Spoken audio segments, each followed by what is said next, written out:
ओम शांति। 10 जून 2021 के बाबा के महावाक्य हैं।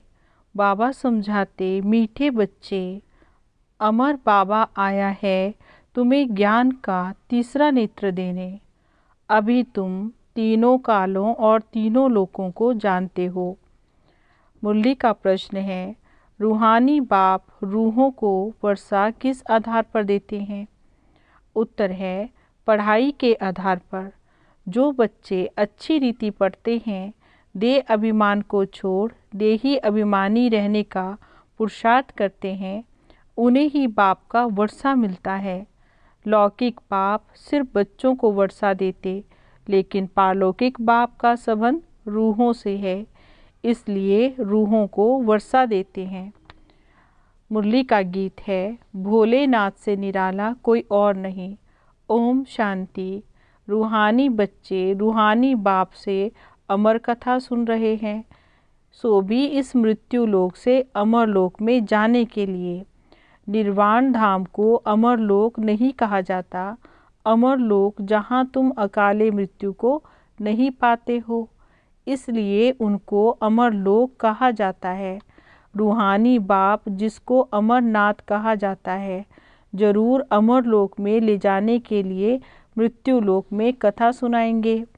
3 कथाएं भारत में मशहूर है, अमर कथा, सत्यनारायण की कथा और तीजरी की कथा। भक्ति मार्ग में तो तीजरी का अर्थ कोई समझते ही नहीं है। ज्ञान का तीसरा नेत्र सिवाय ज्ञान सागर अमर बाबा के कोई भी दे नहीं सकते। ये भी झूठी कथाएं सुनाते हैं। मीठे मीठे रूहानी बच्चे अब जान गए हैं कि हमको अब ज्ञान का तीसरा नेत्र मिल रहा है, जिस तीसरे नेत्र से तीनों कालों तीनों लोकों को तुम जान चुके हो। मूल वतन, सूक्ष्म वतन, स्थूल वतन के आदि मध्य अंत को भी तुम जान गए हो। इसलिए बच्चे अपने को त्रिकालदर्शी भी समझते हैं। तुम मीठे मीठे बच्चों, बगैर सृष्टि के कोई त्रिकालदर्शी नहीं होता। तीनों कालों अर्थात सृष्टि के आदि मध्य अंत को नहीं जानते हैं। मूल वतन, सूक्ष्म वतन, स्थूल वतन को बहुत जानते हैं, परंतु तीनों लोकों के कालों के आदि मध्य अंत को कोई नहीं जानते। अब मीठे मीठे रूहानी बच्चे रूहानी बाप से ज्ञान सुन रहे हैं। हम उनके बच्चे हैं। एक ही बार तुम रूहानी बच्चों को, अब मीठे मीठे रूहानी बच्चे रूहानी बाप से सुन रहे हैं। हम उनके बच्चे बने हैं। एक ही बार तुम रूहानी बच्चों को रूहानी बाप मिला है। रूहों को पढ़ाते और सब देह अभिमानी होने के कारण कहते हैं, मैं ये पढ़ता हूँ, मैं तो ये करता हूँ। देह अभिमान आ जाता है। अभी इस संगम पर रूहानी बाप आकर रूहानी बच्चों को कहते हैं, तुम अच्छी रीति पढ़ो। बाप से हर एक बच्चा वर्षा लेने का हकदार है, क्योंकि सब रूहानी बच्चे होना लौकिक संबंध में सिर्फ बच्चा वर्षे का हकदार बनता है। इस पारलौकिक संबंध में सभी बच्चों रूहों को वर्षा मिलता है। अमरनाथ की भी कथा सुनाते हैं। कहते हैं, पार्वती को पहाड़ों पर कंदराओं पर जाकर कथा सुनाई। ये तो रोंग है। अब तुम बच्चे जानते हो झूठ क्या है और सच क्या है। सच तो जरूर सच्चा बाबा ही सुनाएंगे। बाप एक ही बार सच सुनाए सचखंड का मालिक बनाते हैं। तुम जानते हो इस झूठ खंड को आग लगनी है। ये जो कुछ देखने में आता है ये नहीं रहेगा। समय तो थोड़ा है। ये शिव बाबा का ज्ञान यज्ञ है। जैसे लौकिक संबंध में भी बाप यज्ञ रचते हैं। कोई रुद्र यज्ञ रचते हैं, कोई गीता यज्ञ रचते हैं, कोई फिर रामायण यज्ञ भी रचते हैं। ये तो शिव बाबा का रुद्र ज्ञान यज्ञ है। ये अंतिम यज्ञ है। तुम जानते हो हम अमरपुरी में अब जा रहे हैं। बाकी थोड़े मिनट का अब रास्ता है। कोई भी मनुष्यों को ये नहीं पता। वह तो कह देते हैं मृत्यु लोक से अमर लोक में जाने के लिए 40,000 वर्ष अभी भी पड़े हैं। बाबा ने कहा, अमर लोक तो सत्युग को कहा जाता है। तुम बच्चों को अभी बाबा सम्मुख बैठकर अमर कथा, तीजरी की कथा, सत्यनारायण की कथा सुना रहे हैं। भक्ति मार्ग में क्या क्या होता है वह तो देखा है ना। भक्ति मार्ग का कितना विस्तार है। जैसे झाड़ का बड़ा विस्तार होता है, वैसे ही भक्ति का भी बड़ा कर्म कांड का झाड़ होता है। यज्ञ करना, व्रत करना, नियम, जप, तप आदि कितना करते हैं। इस जन्म के भक्त तो बहुत बैठे हैं। मनुष्यों की वृद्धि भी होती रहती है। तुम भक्ति मार्ग में आए हो, तब से दूसरे धर्म में स्थापन हुए हो। हर एक का अपने धर्म से कनेक्शन होता है। हर एक की रस्मों रिवाज अलग होती है। भारत अमरपुरी था, भारत अब मृत्युलोक है।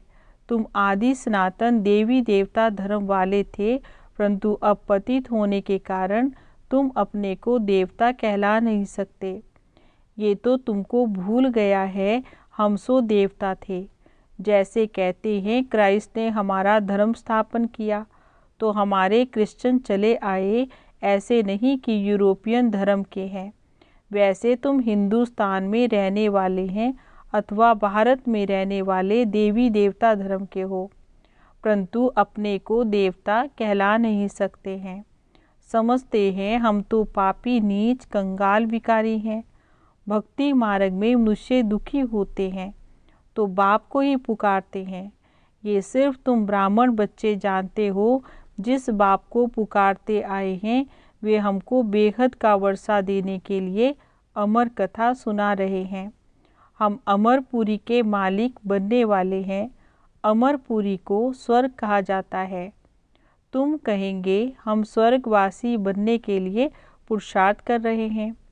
कलयुग में मनुष्य मरते तो कहते हैं स्वर्गवासी हुआ। अब उसने कोई स्वर्ग में जाने के लिए पुरुषार्थ थोड़े ही किया। तुम तो अभी पुरुषार्थ कर रहे हो अमरपुरी वैकुंठ में जाने के लिए। पुरुषार्थ कराने वाला कौन है? जरूर अमर बाबा, जिनको अमरनाथ भी कहते हैं। इस यज्ञ को पाठशाला भी कहा जाता है। दूसरे कोई पाठशाला को यज्ञ नहीं कहा जाता। यज्ञ तो अलग रचे जाते हैं, जिसमें ब्राह्मण लोग बैठकर मंत्र पढ़ते हैं। बाप कहते हैं ये तुम्हारा कॉलेज भी है, यज्ञ भी है, दोनों इकट्ठे हैं। तुम जानते हो इस ज्ञान यज्ञ से विनाश ज्वाला प्रज्वलित हुई है। इसमें सारी दुनिया स्वाहा हो जानी है, फिर नई दुनिया बनेगी। इसका नाम है महाभारी महाभारत लड़ाई। इस जैसी लड़ाई और कोई होती नहीं है। कहते हैं युद्ध में मुसलों से लड़ाई हुई। तुम्हारे साथ लड़ाई तो होती नहीं है, इसको महाभारत लड़ाई क्यों कहते हैं? भारत में भी एक ही धर्म होता है ना। मौत तो बाहर है, यहाँ लड़ाई की तो कोई बात ही नहीं है। बाबा समझाते हैं तुम्हारे लिए नई दुनिया चाहिए तो जरूर पुरानी दुनिया का विनाश भी होगा। तुम बच्चों की बुद्धि में विराट रूप का सारा ज्ञान है। ये भी समझते हो जो कल्प पहले आए थे वही आएंगे देवी देवता बनने के लिए। ये भी बुद्धि का काम है। हम जितने ब्राह्मण बने हैं अब फिर हम देवता बनेंगे। प्रजापिता ब्रह्मा भी गाया हुआ है ना। परम पिता परमात्मा ब्रह्मा द्वारा मनुष्य सृष्टि रचते हैं, इसलिए ब्रह्मा को प्रजापिता कहते हैं। परंतु कैसे और कब रचते हैं ये कोई नहीं जानते। क्या शुरू में मनुष्य नहीं जिनको रचते हैं? बुलाते भी हैं पतित पावन आओ, तो जब मनुष्य पतित होते हैं तब तो बाप आते हैं। दुनिया को बदलना है ना, तुमको बाप नई दुनिया का लायक बनाते हैं। अभी सब तमो प्रधान पुरानी दुनिया में हो, फिर सतो प्रधान बनना है। बाबा ने समझाया हर एक मनुष्य मात्र को, हर चीज को सतो रजो तमो में आना होता है। दुनिया फिर नई से पुरानी जरूर होती है, और कपड़ा भी नया पहनते हैं फिर पुराना होता है। तुमको अभी ज्ञान मिला है। सच्ची सत्यनारायण की कथा अभी तुम सुन रहे हो। गीता है सर्व शास्त्रमयी शिरोमणि, बाकी सब उनके बाल बच्चे हैं। जैसे ब्रह्मा की वंशावली है वैसे गीता मुख्य है।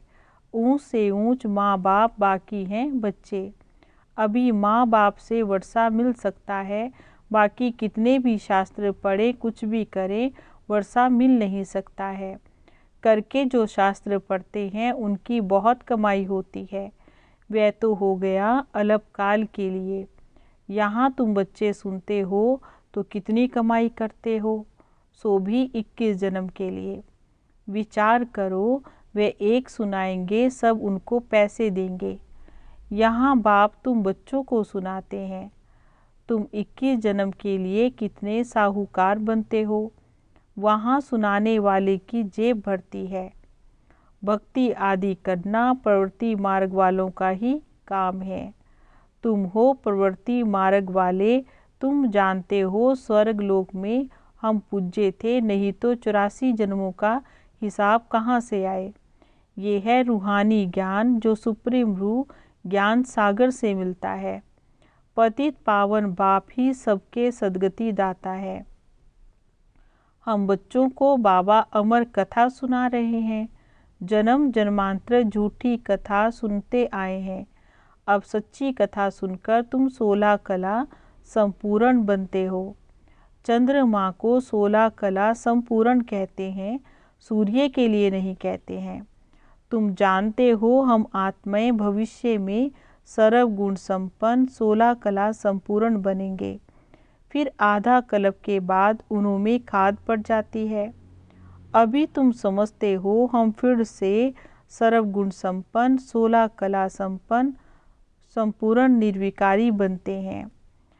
हम आत्माएं पहले अपने घर जाएंगे, फिर हम शरीर धारण कर सो देवता बनेंगे, फिर चंद्रवंशी घराने में आएंगे।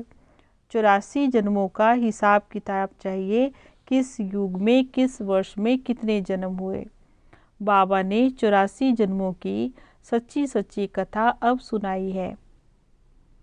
तुम बच्चों को कहेंगे तुम भारतवासी 84 जन्म लेते हो। अपने को एक तो ब्राह्मण समझना है। मम्मा बाबा कहते हो ना, वर्षा शिव बाबा से लेते हो, सो भी ब्रह्मा बाबा के द्वारा। ब्रह्मा भी उसका हो गया ना, ब्रह्मा से वर्षा मिल नहीं सकता। ये तो भाई हो गया ब्रह्मा बाबा, तो हाँ बाबा ने कहा देहधारी हो गया, तो वो तो भाई हो गए। ये तो शरीरधारी है। तुम सब बच्चे उनसे वर्षा लेते हो।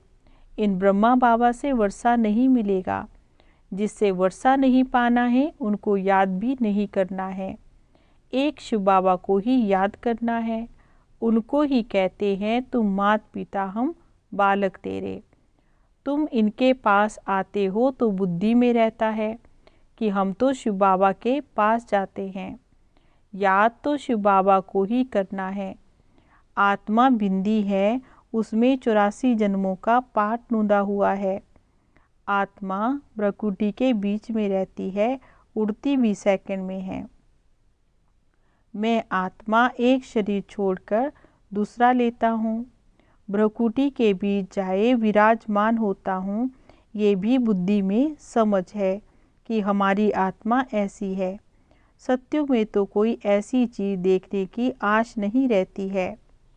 आत्मा को देख सकते हैं दिव्य दृष्टि से, कोई इन आँखों से देखने की तो बात ही नहीं है। भक्ति मार्ग में ही साक्षात्कार करते हैं। जैसे रामकृष्ण का शिष्य विवेकानंद था, उसने बताया कि मैं सामने बैठा था तो उनकी आत्मा निकलकर मेरे में प्रवेश हो गई। ऐसे कोई होता नहीं है। आत्मा कैसे एक शरीर छोड़कर दूसरे में प्रवेश करेगी। ये सब बातें तुम बच्चों को समझाई जाती है। अभी तुम समझते हो हम अमर लोक में जाने के लिए पुरुषार्थ कर रहे हैं। अमर लोक में हम जन्म लेंगे, वहाँ हम गर्भ महल में होंगे। यहाँ तो गर्भ जेल में बहुत त्राही त्राही करते हैं। अब आधा कल्प के लिए बाबा तुमको सब दुखों से छुड़ा देते हैं, तो कितना प्यार से ऐसे बाप को याद करना चाहिए। अच्छा मीठे मीठे सिकिलदे बच्चों प्रति माता पिता बाप दादा का याद प्यार और गुड मॉर्निंग। रूहानी बाप की रूहानी बच्चों को नमस्ते। हम रूहानी बच्चों की रूहानी बाबा को नमस्ते नमस्ते नमस्ते जी। गुड मॉर्निंग बाबा। धारणा के लिए मुख्य पॉइंट्स हैं। स्वयं को रूह समझ रूहानी बाप से पढ़कर पूरा वर्षा लेना है। सचखंड का मालिक बनने के लिए सच्ची कथा सुननी और सुनानी है। दूसरी पॉइंट है, जिस बाप से बेहद का वर्षा मिलता है उसे ही याद करना है, किसी देहधारी को याद नहीं करना है। इस पुरानी दुनिया को आग लगनी है, इसलिए इसे देखते हुए भी नहीं देखना है। आज की मुरली का वरदान है, मन मनाभव की विधि द्वारा मन रस की स्थिति का अनुभव करने और कराने वाले सर्व बंधन मुक्त भव। मन मनाभव की विधि द्वारा मन रस की स्थिति का अनुभव करने और कराने वाले सर्व बंधन मुक्त भव। जो बच्चे लोहे की जंजीरें और महीन धागों के बंधन को तोड़ बंधन मुक्त स्थिति में रहते हैं, वे कलयुगी स्थूल वस्तुओं की रचना व मन के लगाव से मुक्त हो जाते हैं। उन्हें देह अभिमान व देह के पुरानी दुनिया की कोई भी वस्तु जरा भी आकर्षित नहीं करती है। जब कोई भी कर्म इंद्रियों के रस अर्थात विनाशी रस की तरफ आकर्षण ना हो, तब अलौकिक अति इंद्रिय सुख व मन रस स्थिति का अनुभव होता है। इसके लिए निरंतर मन मनाभव की स्थिति चाहिए। और स्लोगन है, सच्ची सेवा वह है जिसमें सर्व की दुआओं के साथ खुशी की अनुभूति हो। सच्ची सेवा वह है जिसमें सबकी दुआएं शामिल हो और सबकी खुशी, बाबा ने कहा सब खुश हों और सब दुआएं दें, तो क्या होगा, वही उसको ही सच्ची सेवा कह सकते हैं, जिससे खुद भी मन को संतुष्टता हो, खुद के मन को भी खुशी मिले, औरों को भी खुशी मिले और भी हमें दुआएं दें, और वही सेवा फिर सफल हो पाती है। ओम शांति।